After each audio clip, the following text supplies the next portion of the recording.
Got a whole bunch of Arizona Cardinals out again on Sunday against Houston. One thing is for certain and becoming more abundantly clear every week he's out there on his own. Michael Wilson is not fool's gold. Let's discuss it.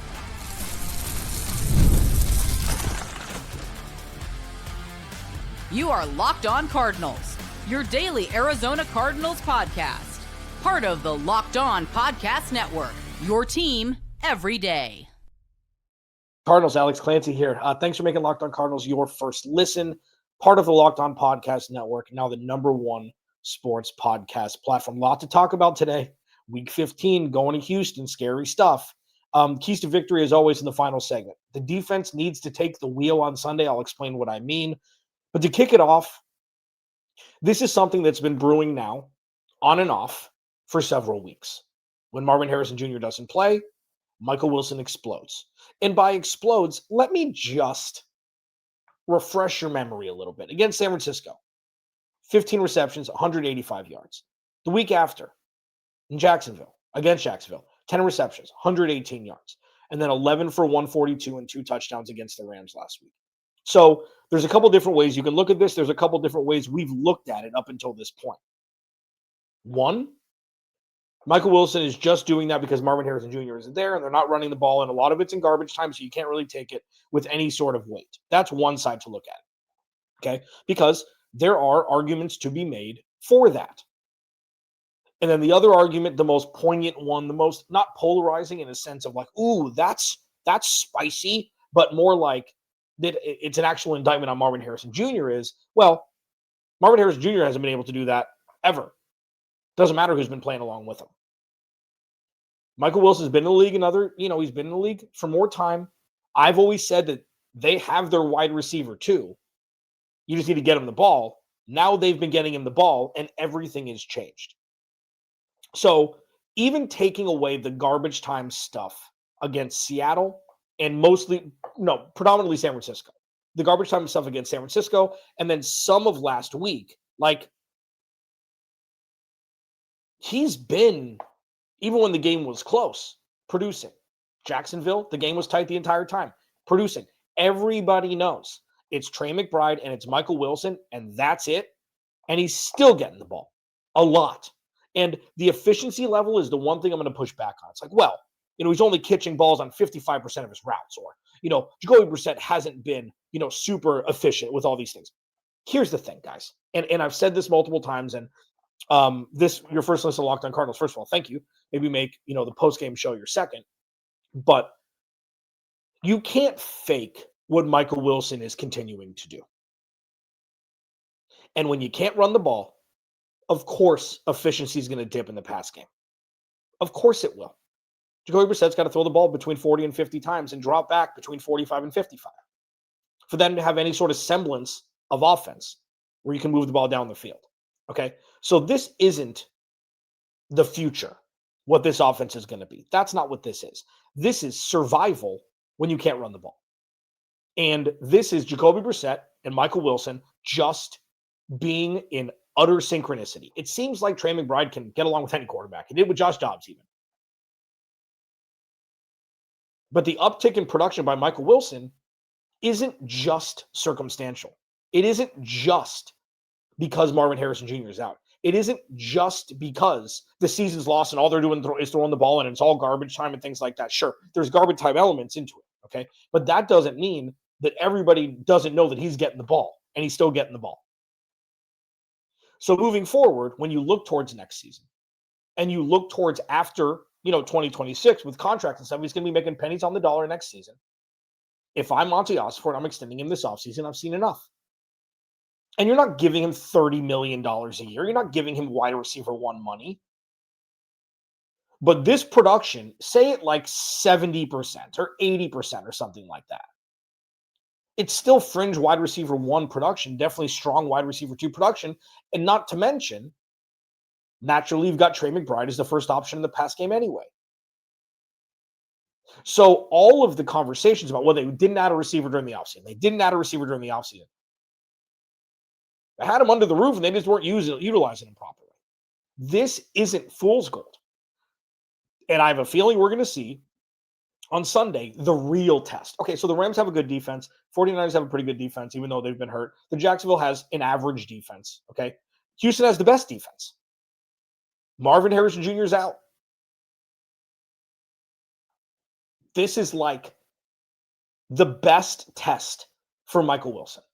They've got Derek Stingley. They've got Jalen Petrie over the top. They've got a pass rush that I'm going to talk about in the next segment that is what nightmares are made of.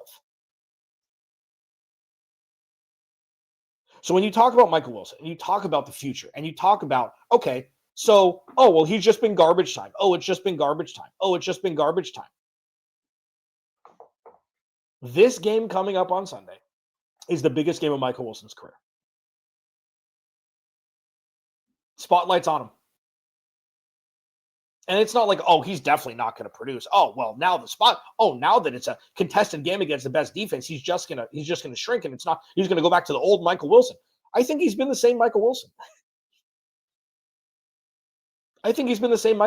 He is the dictionary definition prototype of a star wide receiver body and size. He's not the fastest. Okay, you don't have to be. He's great with contested catches. He's great along the sidelines, as I've talked about since day one of him coming over here, after I watched film of him coming out of Stanford. His injury concerns, knock on wood. What injury concerns? Sometimes it takes guys in the NFL a little bit longer to really get the quote-unquote calluses on their body to be able to withstand week in and week out punishment. And he's been able to do that. So his rookie season, we saw flashes. There wasn't much. The next season was kind of disappointing. And this season, he's had this renaissance, given opportunities with a quarterback who throws the ball down the field and gives him opportunities on wildly different routes than he was running before. And you could say it's Drew Petzing's fault for not being able to, have a stable game plan for two stud wide receivers, or, two having whatever Marvin's going to be and Michael Wilson's going to be, like, it's not equipped to do that. You could say that. That's fine. That's an ancillary conversation.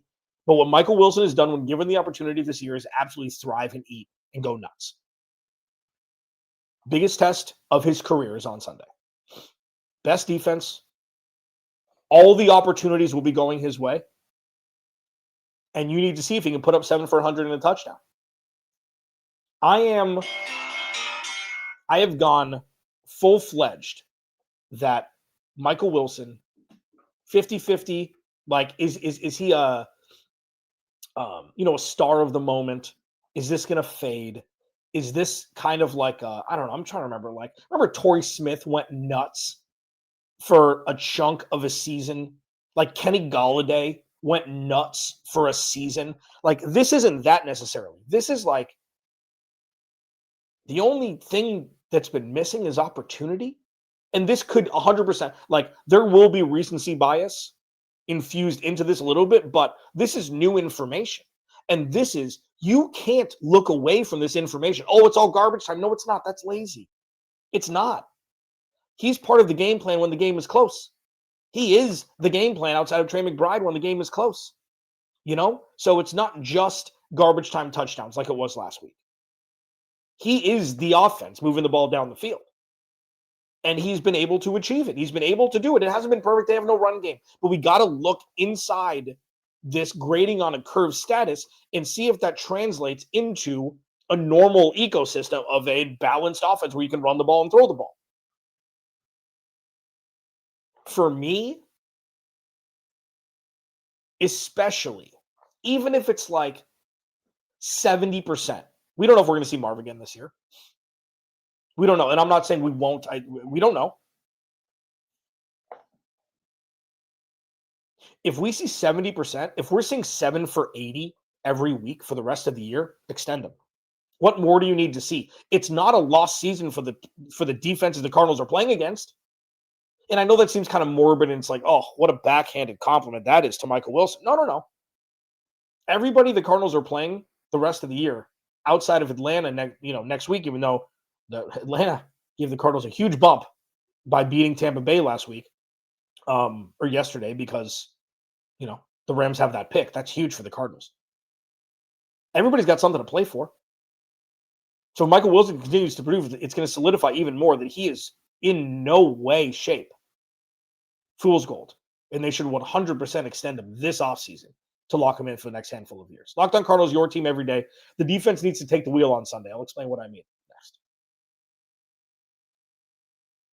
This episode of Locked On Cardinals is brought to you by ZocDoc. Guys, it's 2025, almost 2026. And those days of waiting for something to become a full-blown emergency before you see a doctor, they're over. No more walking it off for 6 months. No more pretending that weird shoulder stiffness is just sleeping wrong. It's time to take your health seriously, and ZocDoc makes it easy, makes it even easier than ever before. Because staying healthy is more than hitting the gym or eating right. It's about actually getting things checked out when something feels off. Using ZocDoc makes scheduling easier. Schedule for in-network doctors and book right in the app. Real appointments times are listed, including same-day visits. No more back-and-forth phone calls or waiting weeks to be seen. This is super streamlined to be able to get in front of a doctor, and get yourself checked out.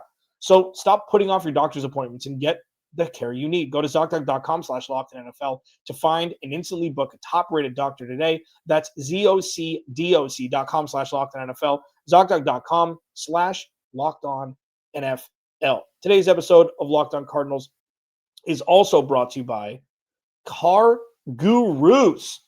Car shopping should feel exciting, not confusing.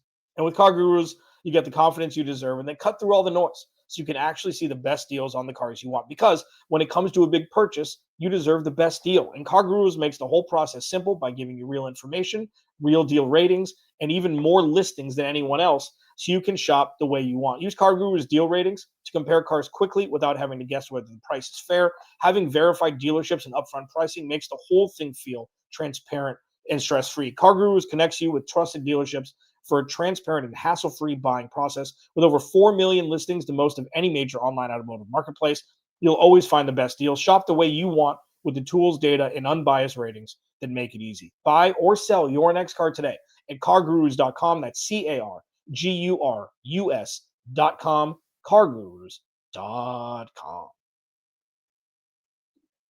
Please go to the YouTube channel, search Locked On Arizona Cardinals, hit that subscribe button, man. You know the drill. Number one podcast platform. It's unbelievable. I say it over and over and over again, and it's just unbelievable. Another thing that's unbelievable is you. Thanks for making Locked On Cardinals your first listen today. And we've just unveiled something fairly recently, the Everydayers Club. You already love the team every day. Now take it up a level and go ad free. Join the Everydayers Club today and get Locked On Cardinals with no interruptions, members only Discord access, and more, over just $5 a month or $50 a year. The link is in the description. Check it out. You get more of me. We're going to build this family, and it's going to be awesome. You know what's not going to be awesome is the Cardinals offense having to deal with the front seven of the Houston Texans tomorrow. Danielle Hunter, Will Anderson, no Paris Johnson Jr. Yikes. Josh Fryer, rookie, left tackle, start. So you see on the overlay, you see on my tease that the defense needs to take the wheel. I'll explain why by setting it up this way. This is, by most accounts, the best defensive front in football. The Cardinals are without their Pro Bowl vote leading left tackle. They're without Jonah Williams, now moving in Kelvin Beachum. And, Beach is great for what he is, a spot start guy. And he's definitely an elevator over Jonah Williams. This is going to be a very difficult matchup. They've got a lot of strength on the interior of the defensive line. I did the crossover Thursday with John Hickman from Locked On Texans, one of my buddies, and I was like, "Listen, D'Amico, if you're listening, bring the DBs. You're not going to be able to block everybody. You're going to get free runners if you're bringing Derek Stingley, Kamari Lasser, and otherwise. It's going to be problematic." So how do the Cardinals combat that? Quick throws. That's how Tom Brady's made his life. And yes, I'm 100% comparing Jacoby Brissett to Tom Brady. 1,000,000%. I'm not. Quick throws. Xavier Weaver, if he's healthy, got to get him in there. Wide receiver screens, you got to get your quickest guys. Greg Dortch is on IR. They don't have the quickness anymore. Everybody's hurt. So these wide receiver screens, whether it's to Elijah Higgins, you run those little slip screens that you ran to Greg Dortch in the slot, where you just kind of lead him in and get him a head start. If it's Xavier Weaver, like Andre Bocelli, they've got to get dudes who are fast around the line of scrimmage to catch and run. at least to be able to combat the initial push that these guys are going to bring. Because I said this without hyperbole, without any sort of without any sort of joking nature in any fiber of my being when I said this. Jacoby Brissett could get sacked 10 times on Sunday if they don't figure out how to combat it in some respects. You want to know how Michael Wilson's not going to have a career day? Jacoby Brissett has less than a second to throw the ball. Now, to their credit, because I've been since, the start of the offseason, they need to sign off. They need to bolster the offensive line. They need to bolster the offensive line. Even if Miho comes back, even if Will Hernandez comes back, they need to bolster it. They didn't. But these last 2 weeks, they've only given up 5 sacks combined. And I don't say that jokingly. 5 sacks. Isaiah Adams has played good ball. He's played good ball. John Gaines has played okay at left guard. But this is not the Rams, even though, a couple sacks against the Rams, pretty good. This is the scariest environment imaginable for an undermanned offensive line. And I don't say that to be like, scary. I don't say that to be like, the Cardinals are for sure going to lose because there's no way they're going to be able to block these guys. When you look at the empirical evidence of this season, it would lend you to make the educated guess that this is going to be a tough day for the offensive line. So this is going to need to be Drew Petzing and Jacoby Brissett and the wideouts to be able to get the ball out quick. And then if you're able to do that effectively, which easy completions can wear down defenses, it doesn't matter that the Texans are the best defense in football. Any defense can be worn down. If you can get a little flow like that early, then you're able to set up the deeper depth throws to be able to get the ball down the field. But I don't think people are prepared. We saw it with Seattle. They just blew up the interior. That was Evan Brown. It just wasn't great with the 2 scoop and scores.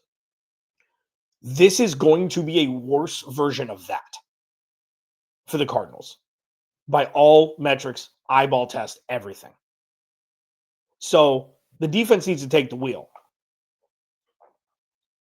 They need to respond in kind.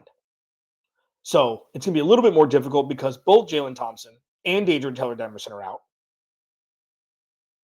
So I don't know if it's going to be Darren Hall. I don't know who it's going to be. I don't know if it's going to be Keaton Crawford starting. That's still kind of TBD at this point.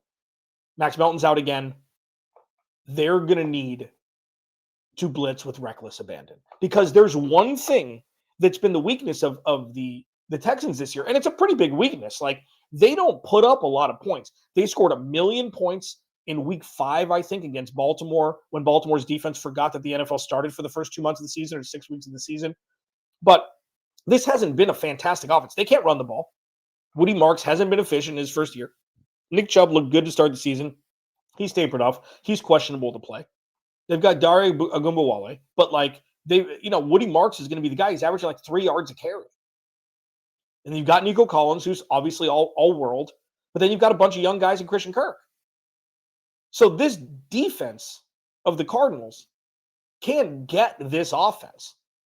And they're going to have to. This is going to have to be a game scored in the teens if the Cardinals want to win. This is going to have to be a game scored in the teens. And that's, coupling with the fact that they're going to have to throw the ball to move the ball because they can't run the ball against bad defenses, let alone the Texans. So this is the world that's going to be lived in until the end of the season because Trey Benson's gone for the year. And it's going to be Bam, and it's going to be Michael Carter, and we'll see if Amari DiMercato, shows his face again, if he's healthy enough. But the defense is going to need to take charge. It's got to be Garrett Williams. It's got to be Will Johnson. It's got to be Josh Sweat. It's got to be somebody showing up alongside Josh Sweat that can put pressure. Because if the Texans get to 24, 25, 26 points, Cardinals can't win this game. It seems. They can't win this game. Anything's possible, obviously. The Cardinals can turn over C.J. Stroud. He's had a proclivity to throw picks. He has some not-so-smart moments, and then he has some, masterful moments. It's crazy. He's got some Trevor Lawrence in him, not play style. But, what was he seeing there? And then how did he make that throw? He's polarizing in that respect. But they can't run the ball really either. Cardinals' run defense hasn't been fantastic, but they can't really run the ball either. So these are kind of the monikers, and I'll get into keys to victory in just a second, which is going to be, it's going to bleed into this. It's like the red flags for this defense on Sunday, if we see them, if the Texans are able to run the hell out of the ball, that's bad. Not just in the case that they're able to run the ball, but the Texans haven't been able to run the ball. If they're able to run the ball against the Cardinals, that's bad. If CJ Stroud's going to torch them, like Nico Collins has a day, 7 for 120 and a touchdown, that's bad, obviously. And then, with the younger guys, with Jaden Higgins and Xavier Hutchinson and Jalen Noel, like they've all showed little blips. Jaden Higgins the most, but they've shown little blips of like, oh, that could be special as they grow and get more acclimated with the NFL in their first and second season respectively. But overall, this defense the Cardinals defense can handle this offense. And they're going to have to if the Cardinals want to win. What are the keys to victory? As we always do, last segment of the week. I'll discuss it next. This episode of Locked On Cardinals is brought to you by Prize Picks. The holiday season is one of the best times for sports, man. Bowl games, big basketball matchups, playoff pushes. It's all happening at once. And while we're all making choices every day, one of the most fun places to make the right call is Prize Picks. Prize Picks is the easiest way to get in on daily fantasy. Just pick more or less on at least 2 player projections, lock in your lineup, and you're in the game. It's simple, fast, and available in 45 states, including California, Texas, Florida, and Georgia. Creating a lineup takes less than a minute, and the app makes the whole process smooth and intuitive. The early payout feature is awesome. When your lineup starts strong, you may be able to get the option to cash out early instead of having to wait all the way through, and you get it for a fraction, but maybe get it for more than what the entry is worth. Everyone's a little bit different, but it's an awesome thing. And then Stacks is a feature that allows you to choose the same player up to 3 times in one lineup. So say you want to do the Cardinals. You take Michael Wilson over receptions number, over receiving yards number, and to score a touchdown. You can do all of that in one entry when you weren't able to do that in the past. Download the Prize Picks app today. Use code LOCKEDONNFL to get $50 in lineups after you play your first $5 lineup. That's code LOCKEDONNFL to get $50 in lineups after you play your first $5 lineup. Prize Picks. It's good to be right.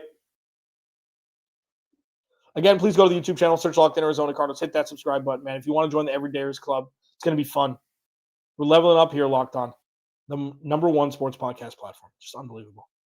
Just unbelievable. I'll be going to my 10th season next season. What are we doing here? Where does time go? Time's gone down the toilet this season for the Cardinals. I'll tell you that much. Keys to victory. They can't turn the ball over against us. Like, it's obvious, like, this is the one that I talk about first every time. Win the turnover battle. The Cardinals took the ball away 4 times from Jacksonville, didn't turn the ball over, and still lost. So it's an inexact science this season, especially with so many players on the shelf. But if you do what they did in Seattle, they're going to lose by 30. Like, it's not a dormant volcano waiting. It's an active volcano and can explode at any moment, this Texans defense. So with that said, like, I got to say this really quickly. Jacoby Brissett has been wildly efficient for the situation he's put in. Sure, he throws a pick here and there. Sure, he put it on the turf 2 months ago. But by and large, he's been really good with the football. These are insane Armageddon-like times for this offense because they're just in survival mode. He turned 33 yesterday. Happy birthday. You get to go play the Texans. Whoop-de-doo.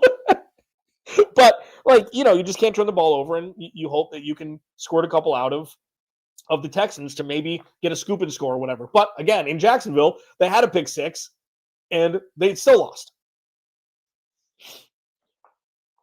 They can't let the Texans run the ball well. Because if they do, you're one play action, Nico Collins 75-yard touchdown away from this game exploding.